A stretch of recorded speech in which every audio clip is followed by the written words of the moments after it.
فاتقوا الله عباد الله. يقول الله عز وجل: يا أيها الذين آمنوا اتقوا الله وقولوا قولا سديدا يصلح لكم أعمالكم ويغفر لكم ذنوبكم ومن يطع الله ورسوله فقد فاز فوزا عظيما. عباد الله، nínú àwọn ẹ̀kọ́ ilé ìtọrọ máa ìjókòó àti àwọn ibi tá a ti ń jókòó òun náà ní pé ẹ̀sìn Islam ó kọ̀ fún wa láti jókòó láàrin ibi tó oòrùn wà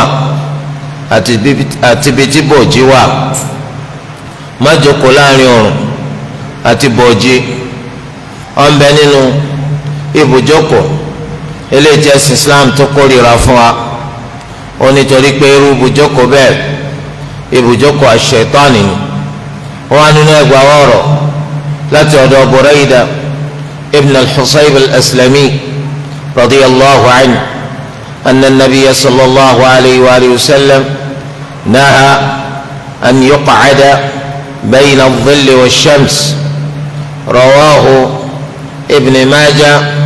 bisanadin sahih. anabi sallallahu alayhi wa sallam wọ́n ní wọ́n kọ̀ fún wa láti jókòó láàrin oòrùn àti bòójì. má jókòó láàrin ibi tó oòrùn wà àti ibi tí bòójì wà. wọ́n wá nínú ẹgbàá ọ̀rọ̀ látọ̀dọ̀ Abdullah ibn Umar radiyallahu anhuma anna nabiyya sallallahu alayhi wa sallam naha an yujlasa bayna ad-dahhi wad-dhill. anabi sallallahu alayhi wa sallam wọ́n ní wọ́n kọ̀ fún wa láti jókòó láàrin ibi oòrùn wà àti ibi tí bòójì wà. wa qala anabi sallallahu alayhi wa sallam wá sọ pé majlisu shaitan ibùjókòó àṣetánì. alimami Ahmad àwọn ni wọ́n gba ẹgbàá wáyé wá gba ọ̀nà kan tó gún régé. ó tún wá nínú ẹgbàá wọ̀rọ̀ látọ̀dọ̀ anabi Muhammad sallallahu alayhi wa sallam ikú idha kana ahadukum fi shams lẹ́nìkan nù yín tó bá pé ní oòrùn lọ́wọ́ faqalusa anhu dhill tó wá di pé ìbòójì ó bẹ̀rẹ̀ sí ní ṣẹlẹ̀ lórí ní ibi tó wà yín wa sara ba'duhu fi shams wa ba'duhu fi dhill tí apá kan nínú ara rẹ̀ tó wá di pé ní oòrùn lọ́wọ́ tí apá kejì tó ń wà nínú bòójì falyaqum dìde kúrò níbi tó wà o dìde kúrò níbi tó wà. láàrin oòrùn àti ibi tí bòójì wà kìí sáyè tí Islam gbà pé ká máa jókòó ń bẹ̀. alimami Abu Dawud àwọn ni wọ́n gbé ẹgbàá wáyé jáde gba ọ̀nà kan tó gún régé. ǹjọ́ wa tọ́ ká sùn nígbà tá a la fẹ́ sùn nínú oòrùn bí? kọ̀tọ́ ká máa sùn nínú oòrùn. ẹnikẹ́ni tó bá fẹ́ sùn kó wá bí tí bòójì bá wà ibẹ̀ ni kó ti máa sùn. àmọ́ kí wọ́n á lọ sùn nínú oòrùn láì jẹ́ pé lẹ́wọ̀n lèèyàn ẹ̀wọ̀n tó wà kó síbi tí bòójì wà gbogbo oòrùn náà ni tá a sọ yìí pé ẹ̀sà akínlọ̀ bá sà nígbà tó ṣe pé ògidì oòrùn níbi tó wà oòrùn wà bòójì wà gbogbo ẹni tí ó bá ti sùn bòójì ni ká ti máa sùn a gbọ́dọ̀ máa sùn nínú oòrùn. al-imam ibn al-qayyim rahimahullah wọ́n ní an-nawmu fi shamsi yuthiru ad-da'a ad-dafin. wọ́n ní ká máa sùn nínú oòrùn yóò máa ta àwọn àárẹ̀ eléyìí tó ti forí pamọ́ sínú àgọ́ ara yóò ta wọ́n jí. ọ̀pọ̀lọpọ̀ àárẹ̀ oníbẹ̀ nínú àgọ́ ara àwọn èèyàn tó lọ ẹlẹ́dàá wa tí ò tí ì ní kọ́ tají. tí èèyàn bá wá ń sùn nínú oòrùn èèyàn kan àti tají àwọn àárẹ̀ àti àmọ́dì èèyàn kan ti tají èèyàn kan wọn lójú. torí ẹ̀ wọ́n ní wa nawmul insani Ibn al-Qayyim ní kéèyàn tún wá sùn ba'duhu fi shams wa ba'duhu fi dhill radi. kéèyàn sùn nígbà tí apá kan nínú ara rẹ̀ ti ń bẹ nínú oòrùn tí apá kejì tó ń bẹ nínú bòójì nítorí burú tí ọ̀dà ni o gbọ́dọ̀ sùn nínú oòrùn sánsan o sì gbọ́dọ̀ sùn nígbà tí abala kan nínú ara rẹ tó ń bẹ nínú oòrùn tí abala kejì tó ń bẹ ní bòójì wọ́n ní nǹkan tó burú ni. àwọn olùmọ̀ nípa ẹ̀sìn Islam kí ló dé tí wọ́n fi ní ká má jókòó láàrin ibi tó oòrùn wà síbi tí bòójì wà ká máa jókòó ní bòójì ni a ò gbọ́dọ̀ jókòó lóòrùn bẹ́ẹ̀ a gbọ́dọ̀ sùn lóòrùn.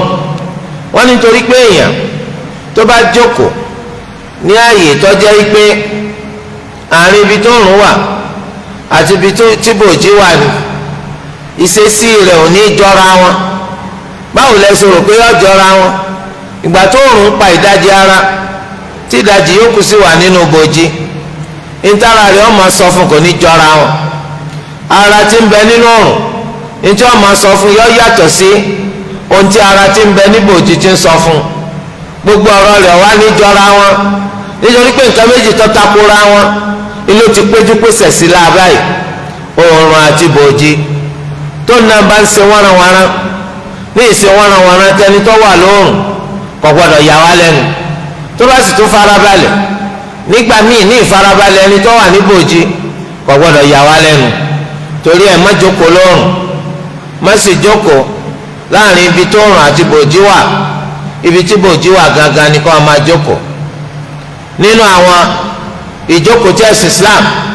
tọkọ̀ fún wa láti máa jókòó eléyìí tá a sì máa rí pé púpọ̀ nínú àwọn èèyàn wọ́n máa ṣe irú rẹ̀ olóòní ká jókòó ká fi awọ ẹ̀dí wa méjèèjì ká fi lélẹ̀ ká wá na ọwọ́ òsì sẹ́yìn ká wá gbé ara wa lé ọwọ́ òsì tá a gbé lọ sẹ́yìn kọjá pọ̀ ni a fi múra wa dúró. ìjókòó yìí ó jẹ́ ìjókòó kan tó wọ́pọ̀ láwùjọ ọmọ èèyàn pàápàá jùlọ gbogbo ẹni tó bá fẹ́ jókòó pẹ́ tó sì pé yọ pẹ́ kó tó dìde lórí ìjókòó yìí máa rọ̀ wọ́n lọ́rùn púpọ̀ láti jẹ́ kí wọ́n fi awọ ẹ̀dí méjèèjì wọ́n fi lélẹ̀ wọ́n wá nawọ́ ọwọ́ òsì wọ́n nà sẹ́yìn wọ́n wá gbára lé ọwọ́ òsì tí wọ́n nà sẹ́yìn kó fi bá jẹ́ pé kò ní tètè rẹ̀ wọ́n lórí ìjókòó tí wọ́n wà yìí. bẹ́ẹ̀ ni Ash-Sharid ibn Suwayd radiyallahu anhu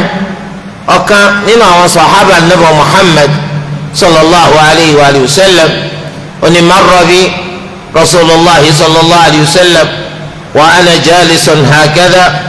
wa qad wada'tu yadi al-yusra khalfa dhahri wattaka'tu ala ilyati yadi faqala ataq'udu qa'data al-maghdubi alayhim rawahu abu dawud bi sanadin sahih. anabi sallallahu alayhi wa sallam wọ́n kọjá gbọ́dọ̀ mi ní ìgbà tí mo jókòó báyìí lẹ́ni tó sọ pé mo fọwọ́ sí mi mo fi lélẹ̀ lẹ́yìn mi nígbà tí mo fi awọ ẹ̀dí mi méjèèjì tí mo fi lélẹ̀ mo á mọ́wọ́ sí mi mo fi lélẹ̀ lẹ́yìn mi mo á gbára lé anabi sallallahu alayhi wa sallam wá sọ fún mi pé ataq'udu qa'idatal maghdubi alayhim ọwọ́ a máa jókòó bí ní ìjókòó àwọn ẹni tó lù wá bínú sí ọwọ́ a máa jókòó bí ní ìjókòó àwọn ẹni tó lù wá bínú sí ìjókòó àwọn ẹni tó lù wá bínú sí àwọn tó lù wá bínú sí ni àwọn Yahudi báwọn ti ṣe máa jókòó nù Olúwa Ẹlẹ́dàá wa bínú sí wọn ẹni tó lù wá yọ́nú sí ló wù wá láti jẹ́ ọ̀kan nínú irú wọn ó sì wù wá káwa náà ṣe tí wọ́n ṣe tí Allahu azza wa jalla tó fi yọ́nú sí wọn káwa náà lè dẹni tí ó yọ́nú sí kéṣe pé ká máa wà àwòkọ́ṣe ẹni tó lù wá bínú sí ká máa ṣe irú tí wọ́n ṣe tó lù wá fi bínú sí wọn káwa náà lè bá àdẹni tó lù wá bínú sí a'udhu billahi minash shaitani rajim. olóríire kò ní í fẹ́ ṣe nǹkan tó lù wá fi bínú sóhun èyí tí ó ṣe tí ó fi rí yọ́nú Allah òun náà ni wọ́n máa ṣe àti rí kó fi awọ ẹ̀dí rẹ méjèèjì kó fi kọjá pọ́wọ́ òsì òun náà ni mo mú lọ sẹ́yìn ọwọ́ ọ̀tún mi ni mo mú lọ sẹ́yìn ọwọ́ ọ̀tún ni mo agbára lé nítorí kí n lè bá àjókòó pẹ́ láì jẹ́ pọ́rẹ́ mi eléyìí ó ti takò ìtànàbí sallallahu alayhi wa sallam tó pè ní ìjókòó àwọn ẹni tó Olúwa bínú sí, a jẹ́ pé kò sí ní tó burú ń bẹ̀. bẹ́ẹ̀ náà ni ẹni tó bá jókòó tó sì kó fi awọ́ ẹ̀dí rẹ̀ méjèèjì ó fi lélẹ̀, ọwọ́ rẹ̀ méjèèjì tọ̀tún àti tòsì ńlọ́wọ́ ká sẹ́yìn, ọwọ́ agbára lé ọwọ́ méjèèjì lórí ìjókòó rẹ̀, òun náà ti bọ́ lọ́wọ́ kápó jókòó ìjókòó àwọn ẹni tó Olúwa bínú sí. èyí tí wọ́n pè ní jókòó àwọn tó Olúwa bínú sí, òun náà ní kó jókòó ó fìdí lélẹ̀, ọwọ́ rẹ̀ òsì ńlọ́wọ́ nà sẹ́yìn, ọwọ́ agbára lé ìjókòó àwọn ẹni tó Olúwa bínú sínú. ẹni tó yẹ kó ọwọ́ ọ̀tún lọ́gbára lé àbọ̀wọ́ méjèèjì, òun ti bọ́ lọ́wọ́ aburú yìí báyìí. bákan náà nínú ìjókòó tó Olúwa bínú sí, òun náà ní káwọn èèyàn jókòó láyé ibì kan, bẹ́ẹ̀ lórí àga, àpótí, ẹní tàbí ilẹ̀ẹ́lẹ̀, òun náà ni wọ́n jókòó sí, ṣùgbọ́n wọ́n jókòó wọ́n ṣera wọn lórùka lọ́nà tó ṣe wípé oníkálukú wọn wọ́n kọjú sí èèyàn kan tí ń bá wọn sọ̀rọ̀. èèyàn kan tí ń bá wọn sọ̀rọ̀, bí wọ́n ti ṣe jókòó ẹnì kò di ẹnìkan lójú, kálukú ló láǹfààní láti rẹ́ni tí ń bá wọn sọ̀rọ̀, bóyá ń kọ́ wọn lẹ́kọ̀ọ́ nípa ẹ̀sìn àbí wọ́n sì ń jọ ń fọ̀rọ̀ jomitoro ọ̀rọ̀, èyí yòówù wọ́n lè máa ṣe. wọ́n jókòó síra wọn lórùka, ẹnìkan ò di ẹnìkan lójú. òfin ṣẹ̀ríyà kọ́ máa gbá wípé ìwọ́tọ̀ wá dé nígbẹ̀yìngbẹ̀yìn kọ́ wá jókòó láàrin báwọn èèyàn ti ṣe síra wọn lórùka. ẹ̀sìn Islam ó kọ̀ fún wa láti ṣe bẹ́ẹ̀, nítorí pé kíni kò ní í jẹ́ kí àwọn èèyàn tí wọ́n jókòó tí wọ́n láǹfààní àti rẹ́ni tí ń bá wọn sọ̀rọ̀ láti máa rí, ó di àwọn kan lójú náà ni. ó ní í jẹ́ kí wọ́n máa rí ẹni tí ń bá wọn sọ̀rọ̀ ní rọrùn má. eléyìí ó kó nira báwọn èèyàn, yóò sì jẹ́ tí kò ní dùn má wọn. a sì ti mọ̀ yí pé gbogbo ń tá a bá ṣe tá a fi kó nira báwọn ọmọ ẹ̀yà wa nínú ẹ̀sìn Islam kò fara mọ́ ká ṣe bẹ́ẹ̀. agala fi jókòó, agala fi jókòó, agala fi jókòó. oníkálukú wa à ń rẹ́ni tí ń bá wa sọ̀rọ̀, wọ́n á lọ jókòó níbi táwọn èèyàn jókòó láàrin gbùngbùn, níbi tó ti di àwọn kan lọ́nà láti ríran rọ́ọ̀kan. irú ìjókòó tá à ń sọ náà nù, ọ gbọ́dọ̀ jókòó rú rẹ̀. kódà nínú aburú àti àìdá ńlá tí ń bẹ nínú irú ìjókòó yìí, wọ́n máa ń ka àwọn èèyàn tán ṣe bẹ́ẹ̀ kún ẹni tí ń wá àti di ìlú mọ̀nká, ó fẹ́ di gbajúmọ̀, ó fẹ́ dẹni tí gbogbo èèyàn dá mà. kò bá jẹ́ bẹ́ẹ̀, gbogbo wa jókòó síra wa lórùka, ẹni tí wọ́n ń kọ́ wa lẹ́kọ̀ọ́ òun náà jókòó láàrin wa bẹ́ẹ̀, ẹnìkan kò sí láàrin ìjókòó. wọ́n wá dé kàkà kọ́ sọ pé ẹ dákun, ẹni tí ń bẹ lápò ọ̀tún mi àtàpọ̀ òsì mi, ẹ sún fún mi, ẹ jẹ́ kémi náà rí di múlẹ̀ ń bì báyìí. kàkà kọ́ sọ bẹ́ẹ̀, ọkàn lọ jókòó láàrin gbogbo ni. tó eléyìí ó túmọ̀ sí pé ẹ wo mi, ẹ tún mi wò. mọ̀ ń fẹ́ kí n jẹ́ ẹni tí gbogbo yán dàmà. àmì kọ́ fẹ́ sọ́ra rẹ di ìlú mọ̀nká, oníkárìmí kárìmí bà tèmi jẹ́, kárìmí dà mí ńlá dànù. èrò rẹ nu, torí rẹ má ṣe bẹ́ẹ̀ o, má jókòó láàrin gbogbo àwọn èèyàn tó ń jókòó bẹ́ẹ̀. wọn náà wábi tó ti jókòó, tó ní jẹ́ kí ìjókòó wọn lórúkà kó dàrú. ọbẹ̀ ẹni tó àlápọ̀ ọ̀tún rẹ, ó sì bẹ ẹni tó àlápọ̀ òsì rẹ, kó rọra sún fún ọ kó lè wá kó lè gbà wọn náà láàyè. ṣùgbọ́n ẹgbàá wa kan máa wà, ẹgbàá wa wọn lọ wá ń bẹ̀ yìí pé la'ana rasulullahi sallallahu alayhi wa alihi wa sallam man qa'ada wasata al-halaqa. ipa nabi sallallahu alayhi wa sallam wọ́n sẹ́bilé ẹnikẹ́ni tó bá jókòó láàrin báwọn èèyàn ti ṣe jókòó lórúkà, pànàbí ṣépè fún ronítàn. ẹgbàá wáyé ọwọ́ ṣùgbọ́n lẹ ìwọ tó ń bá fi irú ẹsẹ̀ rí dẹ́kun ẹ̀, nítorí pé kò fẹsẹ̀ rinlẹ̀ lọ́dọ̀ anabi Muhammad sallallahu alayhi wa sallam. aburú tọ́ka wà ń bẹ̀ tí sẹ́rí àfikórira rẹ̀ òun náà ní pé yọ ọkọ̀ dínà káwọn ẹni tó bá jókòó níwájú wọn kó wọn rọ̀ kan ó di wọn lọ́nà láti máa jẹ́ni tí ń fojú rí ẹni tí ń bá wọn sọ̀rọ̀ tààrà láì jẹ́ pé kó nira bá wọn eléyìí ò jẹ́ bá wọn. wáyé o tó bá dé ibi tí o ti fẹ́ jókòó àwọn èèyàn méjì tí wọ́n jókòó lẹ́gbẹ̀ẹ́ ara wọn wọ́n jọ̀rẹ́ ara wọn ni wọ́n jẹ́ ẹni tó ṣe wípé alábàáṣepọ̀ ni wọ́n ọjọ́ rẹ̀ wọn ò sì já alábàáṣepọ̀ ṣùgbọ́n dídé tèmi dé yìí mo bá pé ẹ̀gbẹ́ ara wọn ni wọ́n jókòó mo gbọ́dọ̀ gbà yọ̀ǹda lọ́dọ̀ èkíní kejì wọn kí n tó jókòó láàrin wọn. kí ló dé? nítorí pé ńgbà tí mo jókòó sẹ́gbẹ̀ẹ́ ẹni tí mo jókòó tẹ́ni tí mo jókòó tì náà jókòó tì èmi náà ńṣe ló ti wọ̀ fún oníkálukú wa pé ká jókòó tira wa la fi jókòó tira wa. ẹ rí i pé ibùjókòó táwọn èèyàn bá wà láyé kí kálukú tó jókòó yóò wo ta lọ́wọ́ àní ta ni ó wà lápò tún un ta ni ó sì wà lápò òsì tó bá gbà àwọn èèyàn ti dé tó bá gbà àwọn èèyàn ò tí ì dé òun lọ́kọ́kọ́ jókòó ń bẹ̀ gbogbo ẹni tó bá dé òun náà wò kó tó jókòó ṣé eléyìí mo lè jókòó tì àbí kí n má jókòó tì aha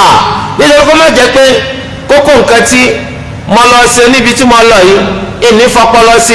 tẹ́lẹ̀ yìí ní máa rò nítorí pọ́tà mi tẹ́lẹ̀ yìí ní máa rò nítorí pé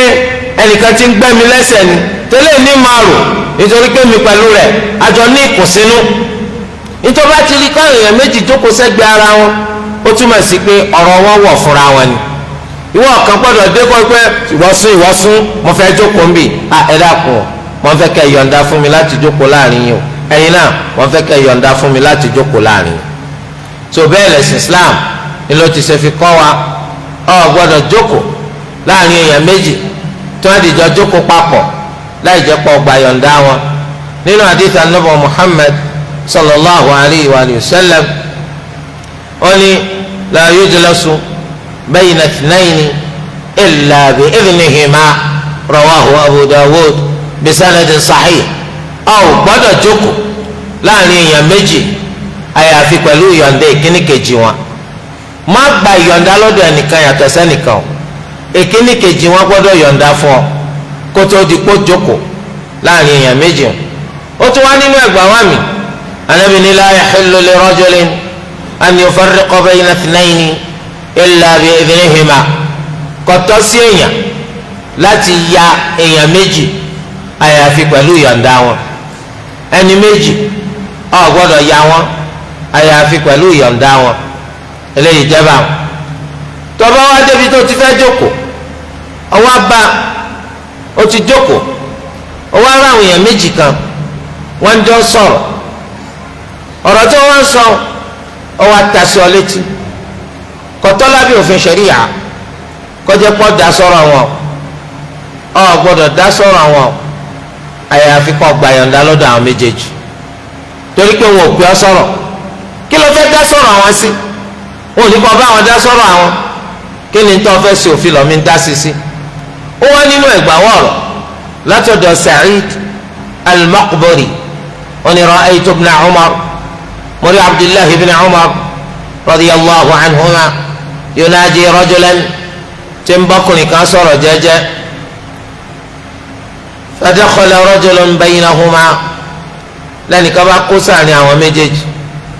ó kó sáàrin àwọn méjèèjì ó fẹ́ máa dá sọ̀rọ̀ àwọn fadaraba sadra Ibn Umar bá gbalaya Ibn Umar gbalaya kí ló fẹ́ dá sọ̀rọ̀ wá sí táǹkẹ́nu rẹ bọ̀ òfin lọ́mí ń dá sí ó dilẹ̀ àbí aha kí tiẹ̀ ló fẹ́ tí kọ̀rọ̀ lọ́rọ̀ sí ṣé tiẹ̀ ò tó ọ lẹ́rù tó fi jẹ́ pé tẹni ẹlẹ́ni lọ́ wá láti dìkún tiẹ̀ ó wà nínú hadith Ànábì Muhammad sallallahu alayhi wa sallam ó ní idha tanaja ithnan fala yadkhulu baynahuma thalithun illa bi idhnihima rawahu Ahmad bi sanadin hasan téèyàn méjì bá jọ sọ̀rọ̀ jẹ́jẹ́ ẹnì kẹta kò gbọ́dọ̀ wá rí wọn àyàfi pẹ̀lú ìyọ̀ǹda àwọn méjèèjì àwọn ẹni méjì tí ń sọ̀rọ̀ jẹ́jẹ́ o má pọ̀ gbọ́ má pọ̀ orí wọn má pè ní tí wọ́n sọ ta sí ọ létí ó tiẹ̀ gbọ́dọ̀ dá sí rárá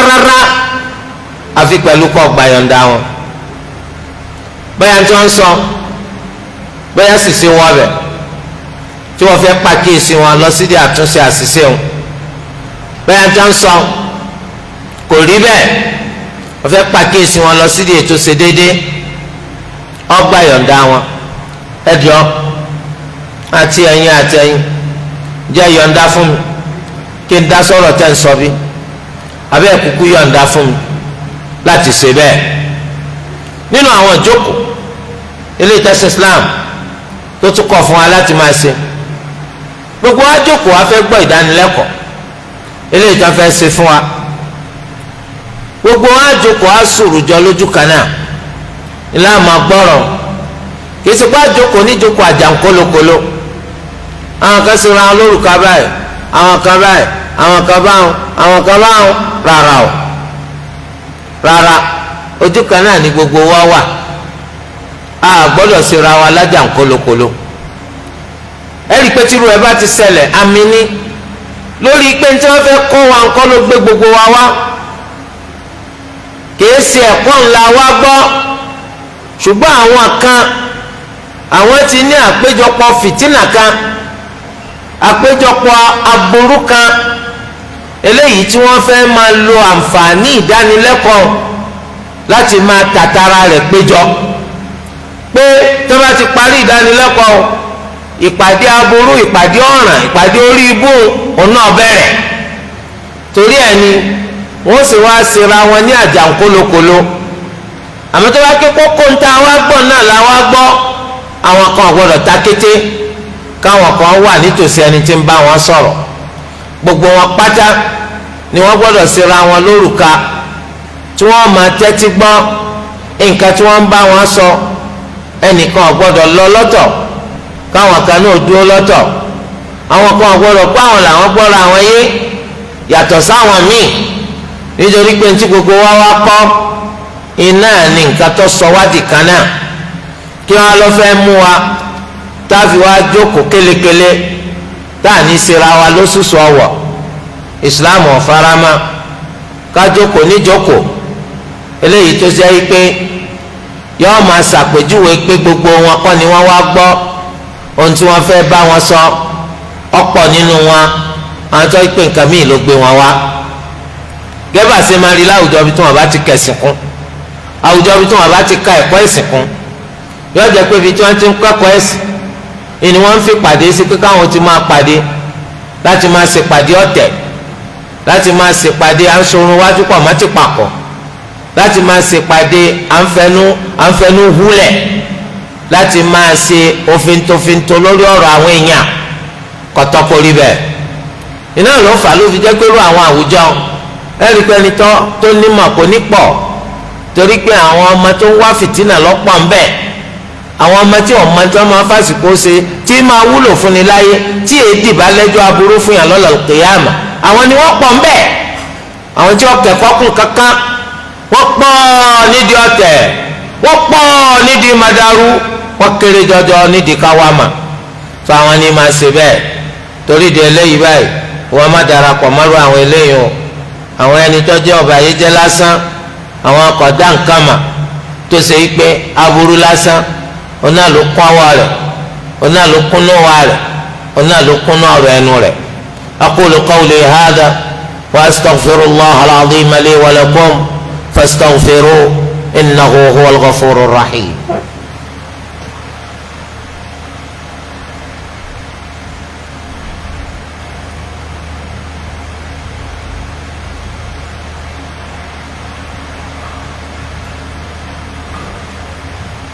الحمد لله وأشهد أن لا إله إلا الله وحده لا شريك له له الملك وله الحمد يحيي ويميت وهو على كل شيء قدير وأشهد أن نبينا محمدا عبد الله ورسوله صلى الله عليه وعلى آله وصحبه وسلم تسليما كثيرا وبعد فاتقوا الله عباد الله يقول الله عز وجل يا أيها الذين آمنوا اتقوا الله حق تقاته ولا تموتن إلا وأنتم مسلمون عباد الله ألقوا إلى nínú ayata kéyì ó ń pè àkéèsí wa lọ sí di kápáyà Allah ní pàápàá pípáyà rẹ̀ ká sì má ṣe gbà láti kú àfi nípò pàjẹ́ mùsùlùmí páyà Allah ní pàápàá pípáyà rẹ̀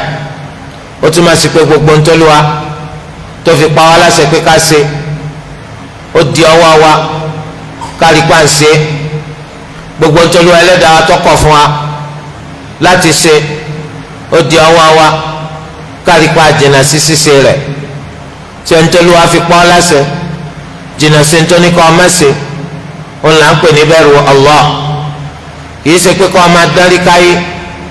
kó lè lọ́ọ́ máa dání gbogbo ọjọ́ kọjọ́ kọjá pásọ aṣọ kíjìpá lọ́wọ́ káyé eléyàn kọ́ ló ń túmọ̀ sí pé oníbẹ̀rù Allah ọ̀ ń tẹ̀lé àṣẹ rẹ̀ ó ń jìnnà sí tọkọ̀ fún wa òun náà ni wọ́n ń pè ní ó ń bẹ̀rù Allah ìpèníjà ńlá Olúwa wá ṣe fún wa nínú àyà yìí ẹ ò gbọ́dọ̀ gbà láti kú àfi nípò pé ẹ jẹ́ mùsùlùmí gẹ́gẹ́ bí baba ńlá wa Ibrahim aleyhi salam àti Yaqub aleyhi salam mẹ́tì ṣe sọ àsọtẹ́lẹ̀ fún àwọn ọmọ wa pé ya baniya inna Allaha astafa lakumud-din fala tamutunna illa wa antum muslimun ẹ̀yin ọmọ mi Olúwa ti ṣẹ̀ṣẹ̀ ẹ̀sìn fún yín o náà lẹ̀sìn Islam torí náà ẹ ò gbọ́dọ̀ kú àyàfi nípò pé ẹ jẹ́ mùsùlùmí eléyìí jẹ́ àsọtẹ́lẹ̀ ńlá tolu ẹlẹ́dàá wa sọ fún wa ya ayyuhal ladhina amanu ittaqullaha haqqa tuqatih wa la tamutunna illa wa antum muslimun èèyàn ò lè jẹ́ ẹni tó mú àsọtẹ́lẹ̀ yìí ṣẹ àfi kó rí dájú sáká ike gbogbo ìṣẹ́jú kọ̀ọ̀kan tó fi dórí ìṣẹ́jú àyá kọ̀ọ̀kan nínú ìgbésí ayé òun ò ṣe nǹkan mí ìyàtọ̀ sí ẹ̀sìn Islam òun ò pààrọ̀ ẹ̀sìn Islam òun ò fi gbá pààrọ̀ òun ò sì fẹ̀sìn Islam òun ṣàwàdà òun ò fi Islam òun ò fi dọ̀wẹ́kẹ́ gbogbo ògbà gbogbo ọjọ́ kọjọ́ inú Islam ló ń wà torí kò sí ìgbà tí Olúwa ẹlẹ́dàá wò lè pààyàn kò sí ntọ́kan ikú àti ìgbà tó Olúwa dá fún yàn pé yàn ó lò láyé pẹ̀lú páwọn àdáwọ́lé mi ti parí ẹ̀ àwọn àfojúsùn mi ò tí tẹ̀ mí lọ́wọ́ ìgbà tí Olúwa bá dá fún ní kálukú náà ní kálukú ọ̀lọ́ àwa amájọ́ tí Olúwa dá fún wa kò sí nǹkan tó ṣẹ́kù ju ká rí i pé gbogbo ìṣẹ́jú kan àti ìṣẹ́jú àyá tó bá dé bá wa nínú ìgbésí ayé wa a máa ń ṣe nǹkan míì tó yàtọ̀ sí Islam ọwọ́ abùkátà lábẹ́ báyìí pé kó kíyèsára kíyèsí ọ̀rọ̀ ẹnu rẹ kíyèsí wà rẹ kíyèsí àwọn alábàárìn rẹ kíyèsí ìṣe rẹ nítorí pé ó ṣeéṣe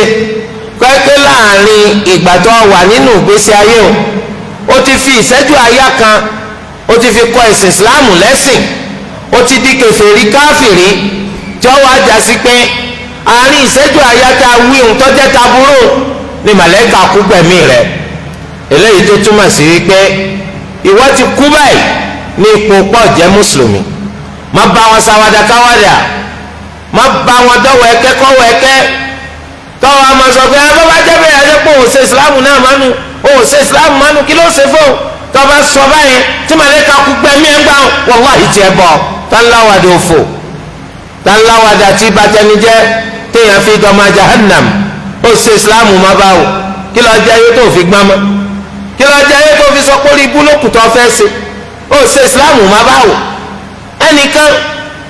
òun bọ́ sọ̀rọ̀ ẹ̀sìn ó wá ń pàkíyèsí rẹ lọ sí di pé tó ń ṣe yí ọ̀dà kò sì sí nínú nǹkan téèyàn lè gbé lọ pàdé Allah àwọn á sọ pé tó bá gbé irú Ìsìláàmù tiẹ̀ tó ń wí ni onìkan lè yàn ọba ṣe tí wọ́n fi wà lìjánà adẹ́pẹ́ wọ́n fà lìjánà ó sì kọ́ Ìsìláàmù náà ẹnu pọ̀ sọ́ọ̀ ni màlẹ́kà kú gbọ́ lọ́gbẹ̀mí ẹ alásọgbanu aláìgbádùn tó gbádùn rárá ikú pọ́ lásìkò tó burú orí ibu bá dé orí ibu dé bíbà bó lọ fẹ́ sálọ ó ti ń ṣe Ìsìláàmù rẹ̀ dáadáa tó ń tẹnu ẹ̀ lọ́rí akóbá nìkan lọ́ba nìkan jáde sọ̀rọ̀ ara rẹ̀ ìwọ̀n náà bá di pọ̀ nnálé alágbègbà lọ́nnálé oníyàwó lọ́nnálé babaláwo ọ̀dọ̀ oníbàárà yín babaláwo alágbègbà fún oníyàwó lẹ́wà màlẹ́kà akóbádé tiẹ̀ bọ̀ èèyàn sórí ibú káyìnù olùwàkọ́mọ́sí wa ló lórí ibú torí ẹ ò gbọ́dọ̀ gbà láti kú àfi nípò pé ẹ jẹ́ mùsùlùmí bóòlù eléyìí ó sì rọrùn kò tó síbi kó súnmọ́ ibi tó bá ti sọ̀rọ̀ ẹ̀sìn kọjá pé ní gbogbo ìgbà tí àlàyé nípa ẹ̀sìn tí ó bá wáyé ọ̀ràn nípa àwọn ẹ̀kọ́ tẹ̀sìn kó sínú tí ó bá wáyé mọ́tò wọn fi ọ́ sàwátì kí wọn náà ti wà ń bẹ̀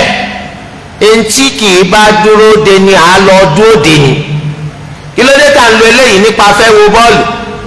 kí ló dé tá à ń lo eléyìí nípa afẹ́ lọ wòwò kúwò eré ẹ̀fẹ̀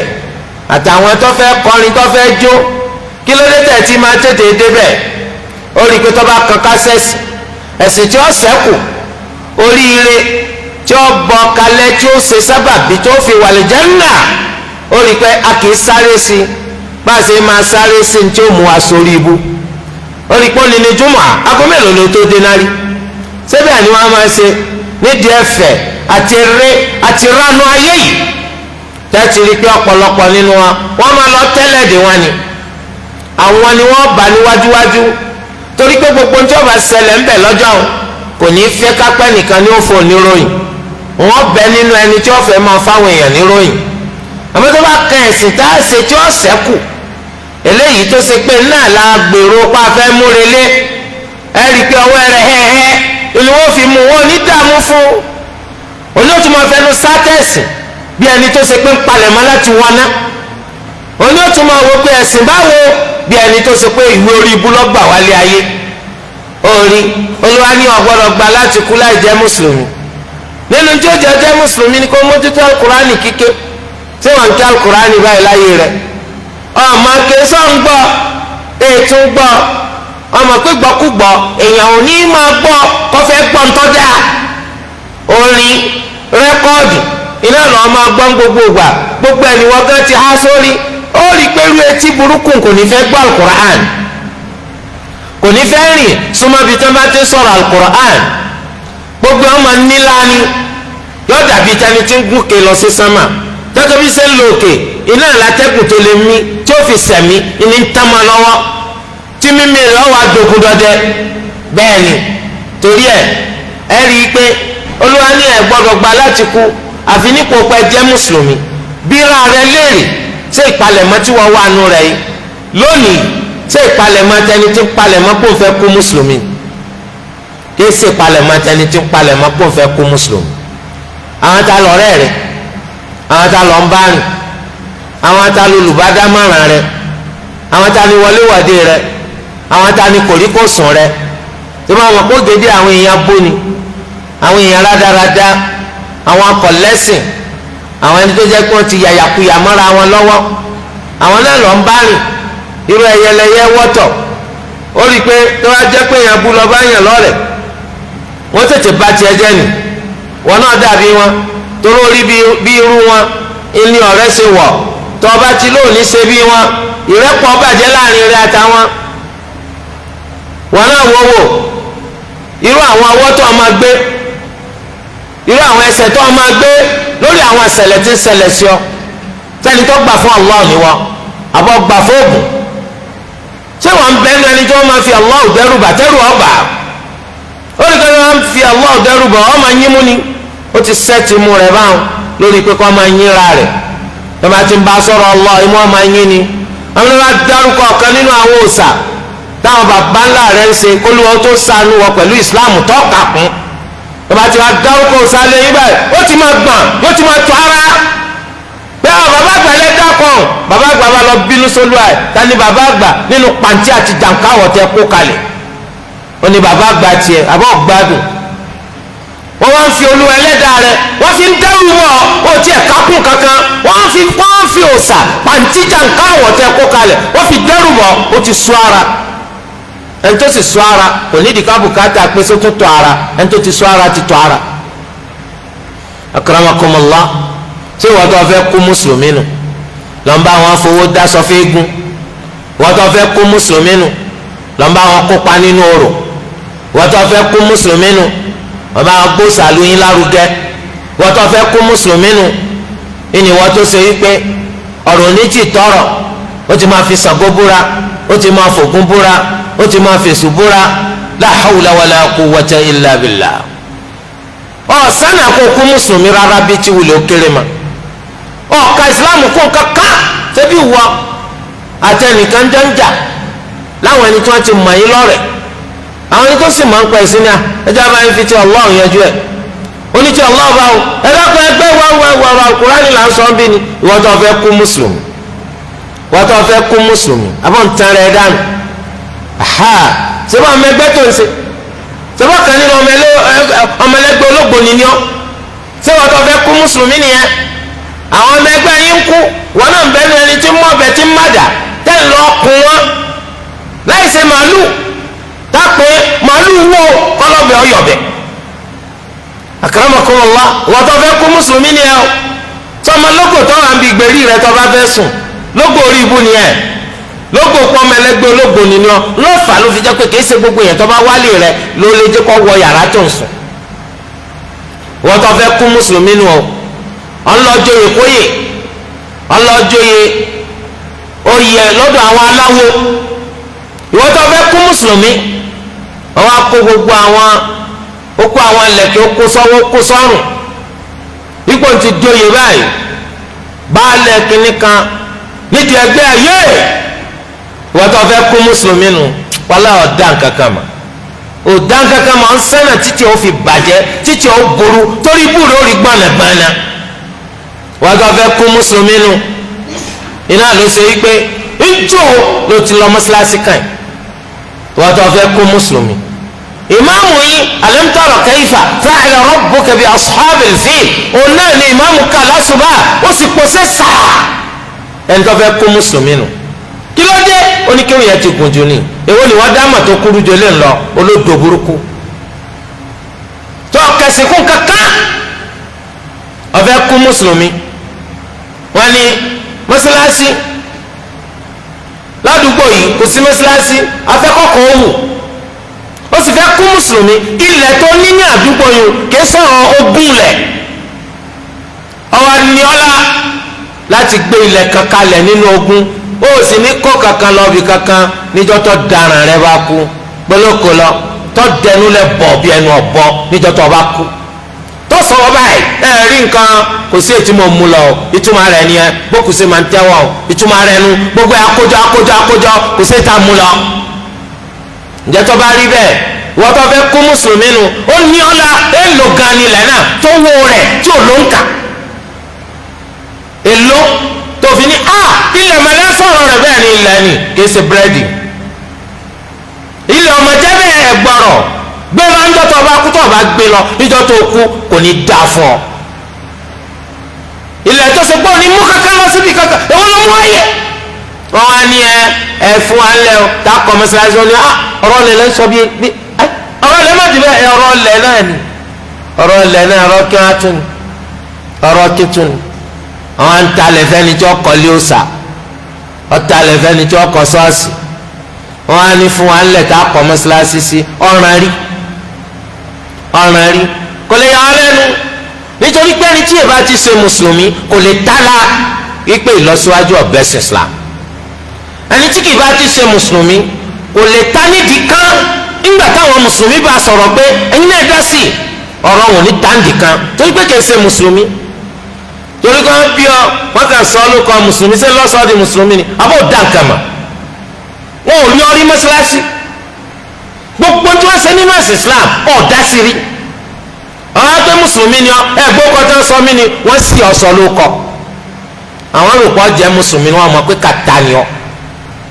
akramakumullah ìwọ tó fẹ́ kú mùsùlùmí nu ìmúra rẹ lọ́jọ́ kan kọjọ́ táwọn mùsùlùmí rí kọjọ́ táwọn mùsùlùmí rí kọ́lá tó ń sọ pé ta ni mùsùlùmí náà tó wà bí ó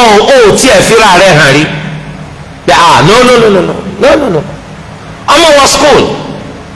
ọmọ mùsùlùmí ní ilé mùsùlùmí ló ti jáde ìgbà tó wá dé school yìí fún bí ọdún mẹ́ta mẹ́rin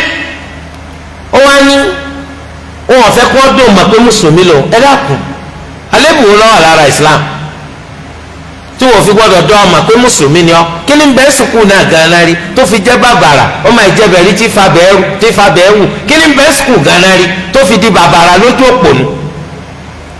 tó fi wá ní kí wọ́n mọ̀ dọ́ ọmọ pé mùsùlùmí ni ọ́ wọ́n lọ mọ́sálásí kọ̀ bá wọn débẹ̀ rí àwọn ọmọ mùsùlùmí jọ péjọ wọ́n ń jíròrò lórí bí lọ́síwájú ó ṣe bá ìsìláàmù nínú ọgbà wọn kò bá wọn jókòó rí ẹ dákun ṣé eléyìí ìsìláàmù ń bẹ lára rẹ̀ kò sí torí di eléyìí báyìí ṣé ìwọ tó fẹ́ kú mùsùlùmí nù gbogbo bí táwọn mùsùlùmí bá wà kéé tẹ́ lọ́rùn àfi bí táwọn káfìrí bá wà gbogbo ṣèṣì tí ìsìláàmù ń wá kéé dùn má àfi ṣèṣì àwọn káfìrí ṣé ìwọ tó fẹ́ kú mùsùlùmí nù àdúgbò gan ibi tí kèfèrí pọ̀ sí ló lóun fẹ́ gbé ilé ẹ̀kọ́ gan èyí táwọn kèfèrí dálẹ̀ lọ́fẹ́ fọmọ rẹ̀ sí ọmọ wa ya káfìrí torí tọrùn wọn á tún á jẹ́ pé àwọn olùmọ̀ nípa ẹ̀sìn Islam lẹ́ ń dà láàmú ẹgbà wá o bó láti ṣe ẹgbà wá o wọn ní bó lẹ ti ṣe tó fi rí bá wọn ibi kan lẹ́sà ti ń bọ̀ àbí ká ṣe gbà yín láàrin ọ̀nà wọ́n sùkúlù náà ni láti kékeré sùkúlù tá a fi sí tó fi wá wọ yunifásitì wọ́n ní tígi bá wà tútù náà máa ń lọ tó bá ti di gbígbẹ kìí ṣe lọ́mọ yóò kẹsẹ̀ dànù ẹ máa bára yín wí ẹ̀yin lẹ̀ gbádùn ebi láti pìlẹ̀ ayé yín ẹ̀yin ń wò pé tó bá tò má àwọn mùsùlùmí tó bá lọ lẹ́ẹ̀kọ́ àwọn mùsùlùmí kò ní jẹ́ èèyàn ńlá ebi èèyàn ńlá náà àbí ẹ̀kọ́ ni ọmọ ti di káfìrí mushrik kí wọn ní ti ń dùn yìí ebi ń tẹ ẹfẹ bẹ́ẹ̀ ṣe fẹ́ orí bẹ́ẹ̀ náà lórí èmi náà ò ní yọ̀ sí. tẹ̀lé yìí túmọ̀ sí pé ntọ́ fọwọ́ ara rẹ fà fúnra rẹ èsì ọgbọ́dọ̀ jáde kó tún máa banújẹ́. tẹ̀lé láti pìlẹ̀ wọn fẹ́ràn Islam ó kórìíra àwọn mùsùlùmí ó kórìíra gbogbo tí Islam mú wá tó tí ọ̀rọ̀ rẹ bá dàbò ti ṣe fẹ́ kí wọn lọ fẹ́ máa bá ta lọ fẹ́ máa bú ta lọ fẹ́ máa bẹnu àtẹ́lù torí pé ìyànjẹ òsínú gbèsè rẹ ntọ́ fẹ́ kọ́rọ̀ rẹ ọjà sí náà lọ́jà sí kí ni nǹkan ti ń bọ̀ nù jẹ. torí ọ̀dọ̀ wa ẹni bá fẹ́ kú lórí Islam gẹ́bólú ẹlẹ́dàá ti ṣe pè wá níjà wàláhì kò ní fi Islam ṣeré ńgbà kankan kò ní sáláì jẹ́ ẹni tó ṣe wípé ó ń kẹ́kọ̀ọ́ nípa Islam nígbà gbogbo ó ń tẹ́tí gbọ́rọ̀ Islam lọ́jọ́kọ́jọ́ torí pé àmọ̀gbà tí kò dé wọn kì í fi Islam sí àwàdà wọn kì í fi sẹfẹ ambọsibọsi pọsọpọ òfin gba pààrọ̀ Islam rẹ lọ wọn ju gbogbo nǹkan lọ ẹ̀bùn ńlá tó lù wá fi bùn wá nu oore ńlá tó lù wá ṣe fún wa tó ẹ pé gbogbo rẹ yókù wàláhì ń tọ Islam lẹ́yìn ọ̀dọ̀ wa a lè lówó a lè má lówó a lè rípò a lè má rípò ṣùgbọ́n Islam yìí ó ju gbogbo nǹkan yẹn lọ bó lọ́lá bó lówó bó nípò tí gbogbo ẹ parí sínú náńkọ́ kí ló jèrè ó jèrè kankan àmọ́ tó bá ní Islam yìí Allahu Akbar ó rí i pé nǹkan kan sọnù mọ́ lọ́wọ́ láyé gbogbo rẹ̀ lónìí tó bá di lọ́la gbẹ̀ndàl qiyam torí ẹ jẹ́ ká máa rántí àyà yín gbogbo gbà. يا أيها الذين آمنوا اتقوا الله حق تقاته ولا تموتن إلا وأنتم مسلمون أيها الواقود دو أبروا الله nípa pípáyà rẹ̀ ẹ má ṣe kú Olúwa ni wọ́n pa wá o náà ló ní lálọ́lá àlùjánnà ó ní ẹ má ṣe kú àyàfi nípò pẹ̀ jẹ́ mùsùlùmí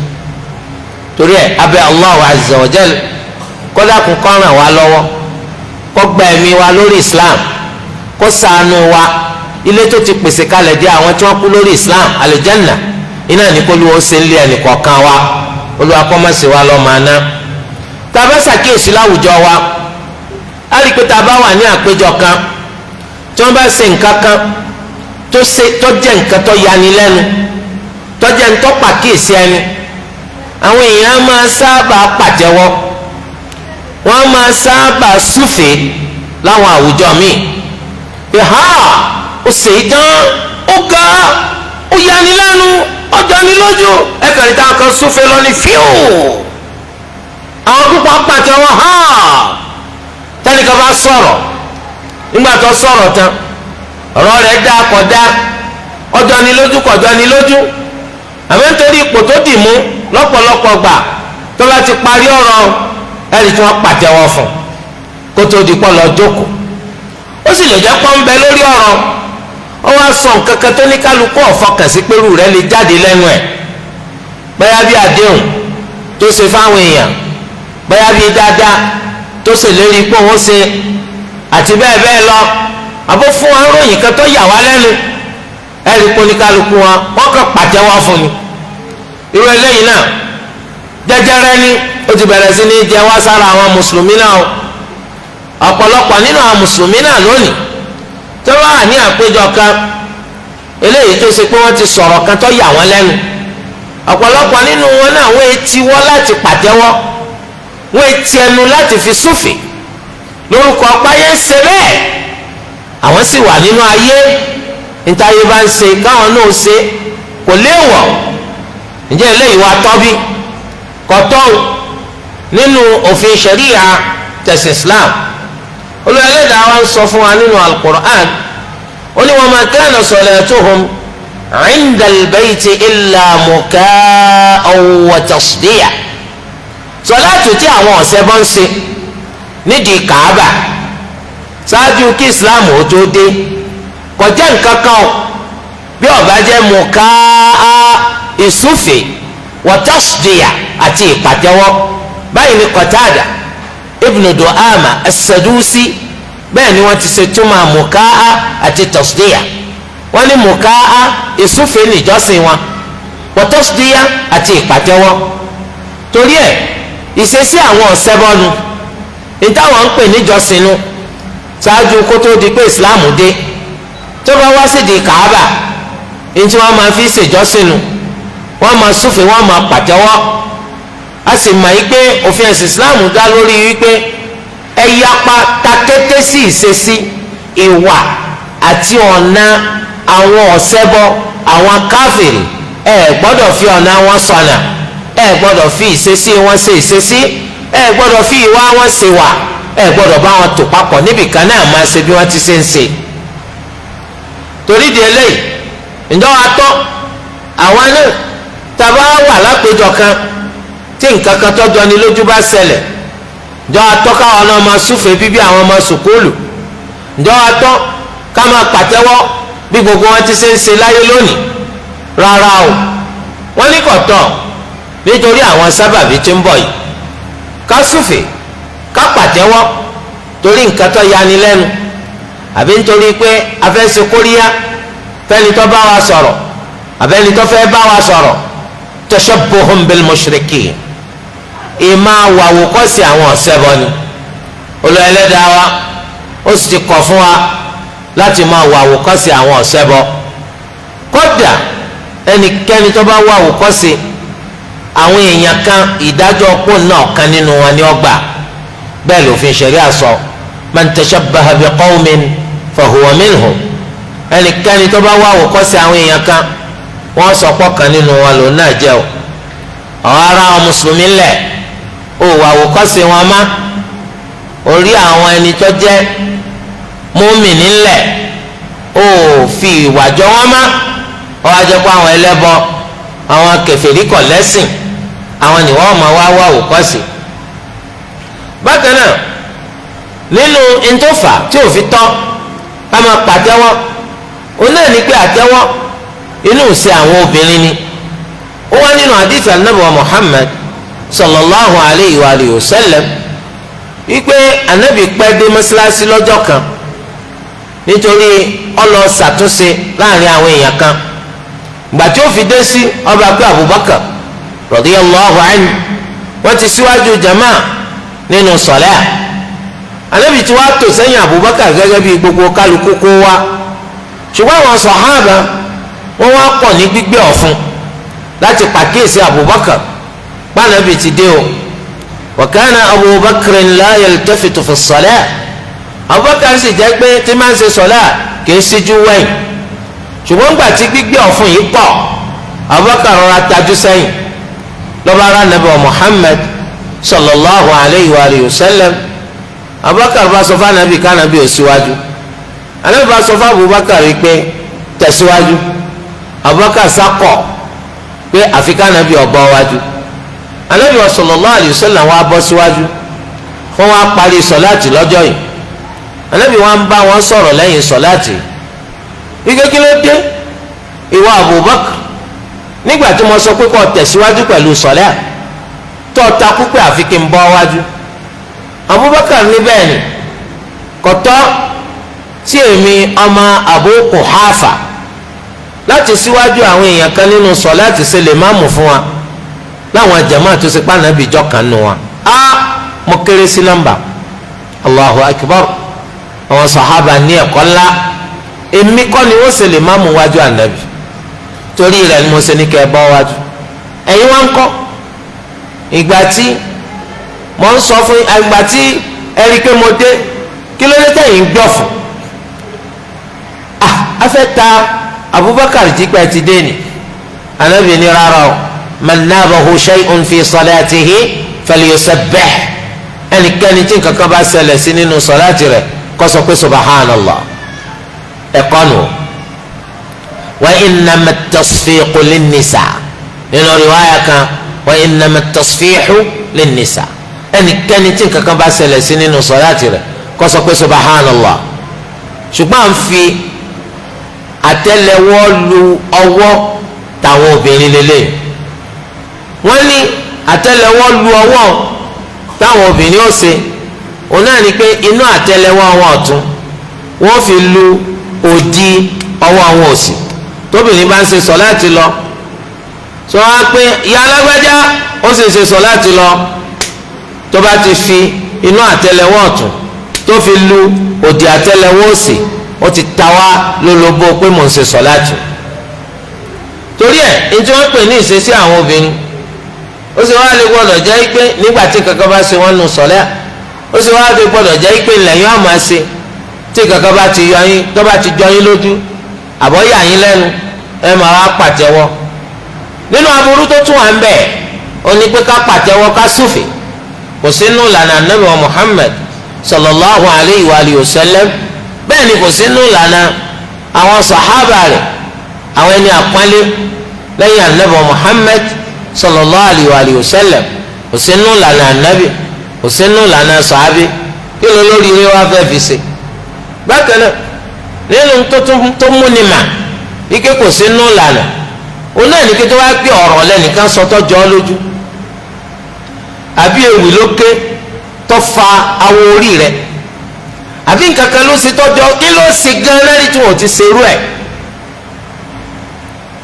ti ṣerú ẹ̀ Ànábì sallallahu alaihi wasallam á máa sọ̀rọ̀ tó yẹ pé ọ̀rọ̀ tó sọ yóò gba omijé lójú gbogbo ẹni tí ń gbọ́ hadithu al-Irbad ibn Sariyan ọlọ́nàbí ó ṣe ìkìlọ̀ fún wa ìkìlọ̀ tó mú kí omijé ọmọ dà lẹ́yìn jú wa àwọn sọfà Ànábì sallallahu alaihi wasallam pé ọ̀rọ̀ tó ń bá wa sọ yìí ó dàbí ọ̀rọ̀ tẹni tí ń dágbére fáyé kó dìbò ṣe torí náà bá wa sọ àsọtẹ́lẹ̀ ọ̀rọ̀ tẹ́lẹ̀bí bá ń sọ a máa mú káwọn èèyàn máa sunkún kí á ní wọ́n bá wọ́n sọ lónìí tọ́jú ọlójú débi àtẹ́lẹwọ́ ní ọgbà Ànábì sì bá wọn sọ̀rọ̀ wọn pàtẹ́wọ́ sẹ́ni tí ń sunkún á máa pàtẹ́wọ́ wọ́n àti ẹsẹ̀ pé nǹkan kọlù ọ àbí wọ́n kọlù nǹkan eléyìí túmọ̀ sí wípé bó bá jẹ́ pé ọ̀rọ̀ tí wọ́n sọ ìlọ́ba jẹ́ ọ̀rọ̀ tó wọ̀ ọ́ lọ́kàn tó wọ̀ ọ́ lọ́pọlọ kọjá sísọ eré madé ni lẹ́gbẹ̀ẹ́ tánàbí ti sọ kí ló já mọ́ lẹ́gbẹ̀ẹ́ táwọn èèyàn ti sọ lọ́rọ̀ láti ayé ìṣáájú dáàsì gbọ́ pé tá a máa sọ̀rọ̀ ẹ̀ tán wọ́n máa pàtẹ́wọ́ ni nínú ntótómúni mà pé kọ̀tọ́ ni pé àwọn àdìsí wá nínú sunna nabi Muhammad sallallahu alayhi wa sallam tí wọ́n ṣàfihàn sí wa pé ohunkóhun tó bá ti yà nabi wa sallallahu alayhi wa sallam tó bá ti yà wọ́n lẹ́nu àbọ̀ bá jọ wọ́n lójú níṣẹ́ la nabi máa sọ pé subhanallah àbí kí wọ́n sọ pé allahu akbar subhanallah tàbí allahu akbar ọjọ́ kan Abu Hurairah radiyallahu anhu ó rìn lọ pẹ̀lú anabi sallallahu alayhi wa sallam ó sì sà ní wọn bá rí mọ́ gbàtọ́ wá pẹ́ wọn bá tún rí kí ló dé mo lọ láti ẹ̀kan tá a rí ọ ó ní mo ti ń tẹ̀lé yín lọ́mọ arántí pé jánábà ń bẹ lára mi kò wá wù mí láti bá nàbì kọ́ wọ́rìn pẹ̀lú jánábà lára mi eléyìí wá ya nàbì lẹ́nu ní subhanallah innal mu'mina la yanjus ògo ni fún Allah mọ́mìnì kéèdó ní ẹ̀gbìn jánábà tí ń bẹ lára rẹ̀ kò sọ́dọ̀ ẹlẹ́gbìn dèpòdèpò pàwọn pé kọ̀tọ́ kọ́ bá wa rìn nígbà tí jánábà ń bẹ lára rẹ̀ tẹ́lẹ̀ bá yé wa tó bá ya mùsùlùmí lẹ́nu subhanallah àbí kó sọ pé allahu akbar aha bẹ́ẹ̀ ni islam ló fi kọ́ wa kí wá sí pa àmà pàtẹ́wọ́ àbá àmà súfè bí ìṣe tàwọn kèfèrí kí ẹsẹ̀ lóun ní nǹkan tí ẹ̀sìn islam tó fi kọ́ wa ká kíyèsára ká sì jẹ́ ẹni tó ṣe pé kọ́tẹ́sìn islam fi kọ́ wa á jìnnà sí torí ṣíṣe ojúṣe yìí ni wọ́n máa ṣàpèjúwe wa gẹ́gẹ́ bí mùsùlùmí gidi kìí sì ṣe pé kẹ́nìkan ṣe nǹkan náà ńgbà tá a ti ní má pàtẹ́wọ́ mọ́ súfè ẹnìkan wá ṣe nǹkan ká takbir rárá o eléyìí tó ti jẹ́ àjẹ́ pé kò sí nǹkan ìyàlẹ́nu ń bẹ̀ afẹ́kọ́ yà yín lẹ́nu ayé ṣe Allahu Akbar ìtumọ̀ rẹ̀ nu tó bá yà wá lẹ́nu ẹ̀rí kò ní kálukú láì jẹ́ pé nìkan lọ sọ fún yọkàrí tó sọ pé Allahu Akbar wọn ò sì ní ká wí ń jàmá tàbá àgbẹ̀ ayẹyẹ wí papọ̀ rárá o eléyìí ń jẹ́ bó ti ṣe jẹ́ abẹ́ Allahu Azza wa Jalla kó túnbọ̀ fi wá mánà abẹ́ kó ṣàánú wa láti máa ṣàmúlò àwọn ẹ̀kọ́ ọlọ́kan ọ̀jọ̀kan eléyìí tó fi rán anabi rẹ̀ Muhammad sallallahu alayhi wa sallam tó fi rán sí wa ká lè máa múlò abẹ́lú ẹlẹ́dàá wa kó ṣe àwọn nǹkan tá à ń gbọ́ tá à ń sọ kó ṣe ní àwíjàre fún wa lọ́la gbẹ̀ndàl qiyama kọ́dà kọ́kọ́ mẹ́sẹ̀ ní ìbàlẹ́jọ́ káwọn rántí ẹni olúwa fi gbogbo dáadáa yìí rán sí wa tó sì ṣàlàyé wọn fún wa ní àlàyé yéké eléyìí tó ṣe wípé kọ̀lẹ́jà ń bá kàn nínú ẹ̀kọ́ gbẹ́ni tó bá ti gbọ́ yóò yé ọwọ́ àkùsí ọwọ́ sófìsì sí àbó òfìsì wa o ànábì tó lù wá fi gbogbo dáadáa yìí rán sí wa nínú wọ rẹ̀ lórí gbogbo wa àwa tá a jẹ́ mùsùlùmí ó ní ká máa ṣe àsọ̀láàtù fún torí pé Allahu Azza wa Jalla àtàwọn màlẹ́kà alápàlẹ́ àwọn náà ń ṣe àsọ̀láàtù fún ànábì Muhammad sallallahu alayhi wa alihi wa sallam kí Allah tó wá pa wá láṣẹ àwa mùsùlùmí pé ká máa ṣe àsọ̀láàtù fún ká sì máa kí fallahumma salli ala Muhammadin wa ala ali Muhammad kama sallaita ala Ibrahim wa ala ali Ibrahim innaka hamidun majid wa barik ala Muhammadin wa ala ali Muhammad kama barakta ala Ibrahim wa ala ali Ibrahim innaka hamidun majid wa sallim tasliman kathira warda Allahumma 'anil khulafa'ir rashidin الأئمة المهديين أبي بكر وعمر وعثمان وعلي وعن سائر أصحاب نبيك أجمعين وعن التابعين لهم بإحسان إلى يوم الدين وعنا معهم بمنك وإحسانك وكرمك يا أرحم الراحمين اللهم أعز الإسلام والمسلمين وأذل الشرك والمشركين ودمر أعداء الدين من الكفرة والملحدين ومن شايعهم اللهم كن لنا ولا تكن علينا وانصرنا ولا تنصر علينا وأيدنا ولا تؤيد علينا واهدنا ويسر الهدى لنا اللهم إنا نسألك بأنك أنت الله لا إله إلا أنت الأحد الصمد الذي لم يلد ولم يولد ولم يكن له كفوا أحد أن تقضي لنا حوائجنا كلها دقها وجلها سرها وعلانيتها أولها وآخرها ظاهرها وباطنها برحمتك يا أرحم الراحمين اللهم أصلح لنا بلادنا نيجيريا اللهم أصلح لنا بلادنا نيجيريا اللهم أصلح لنا بلادنا نيجيريا ربنا آتنا في الدنيا حسنة وفي الآخرة حسنة وقنا عذاب النار وصلى الله وسلم وبارك على سيدنا محمد وعلى آله وصحبه أجمعين قوموا إلى صلاتكم يرحمكم الله